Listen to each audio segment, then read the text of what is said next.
In the past year, when shelter in place meant occupying the same physical and mental space over and over, I had to confront a lot of the outstanding question marks that loomed in my life. Those question marks, if I stared long enough, took form, and this is the sense that I have made. Whenever I cried to my mother about my failures, she always comforted me like this. Lúc nào cũng sẽ có người giỏi hơn con, may hơn con, nhưng cũng sẽ có người khổ hơn mình, nghèo hơn mình. There will always be someone better off than you. But we have to put it into perspective that there are also those less fortunate. Her philosophy kept me humbled and grateful. But it also permanently skewed the world for me as a spectrum. And the space that we occupied, not the best but certainly better than most, was a space that I could never fully escape. Not when I left home for college, not as a first-generation Vietnamese American in higher education, and certainly not as an Asian American finding our place in this country. It's a space with expanding walls. Let's call it moderation. There are rules that occupy this space. Do the best you can, but don't stand out. Work hard, but be discreet.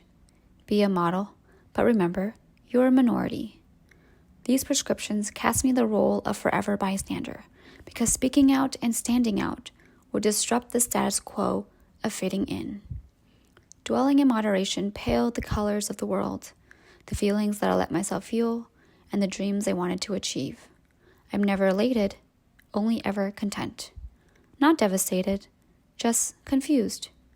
Couched in virtues of practicality and self-sufficiency, in our world that celebrates exceptionalism, moderation is actually anonymity, insignificance, invisibility. We are forgotten because we're resourceful. But didn't you know we came here with 2 bare hands, hai bàn tay trắng, white hands we say, and made something out of nothing? There is no choice but to be creative, and our preoccupation with creation is judged by the product of our work. Our lack of complaint misinterpreted for ease.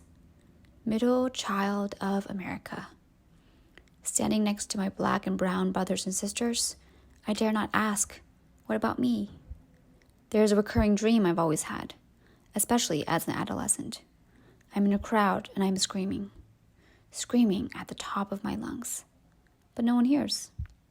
I am waving my arms, throwing myself this way and that, but still, no one sees. It's as if I were invisible, unknowable. But in the dark where you can't see, there sits a girl. And in the droning silence, there's a voice. It's me. I'm here.